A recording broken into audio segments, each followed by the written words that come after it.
भाई हमारी net speed है 43 वर्ड पर मिनट और हमारा की डिप्रेशन है पर आवर 12,900।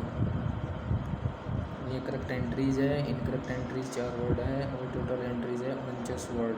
ग्रोस स्पीड 47 और भाई एरर रेट है 4 वर्ड पर मिनट। एक्यूरेसी है हमारी 91.49% और ये बैक स्पेस 5 टाइम्स दबाया है हमने और टोटल टाइम था 1 मिनट। वही ये ऐप है टाइपिंग बाबा ऐप, इस पर आप अपनी टाइपिंग स्पीड चेक कर सकते हैं। CGL मेंस के लिए जो 2023 में होने वाला है और जो 26 में हमारा CHSL मेंस है उसके लिए भी आप इस पर टाइपिंग कर सकते हैं। इसमें इंग्लिश और हिंदी दोनों टाइपिंग है, तो जाइए आप भी टाइपिंग कीजिए गाइस और चैनल को फॉलो, चैनल को सब्सक्राइब और लाइक करें। धन्यवाद।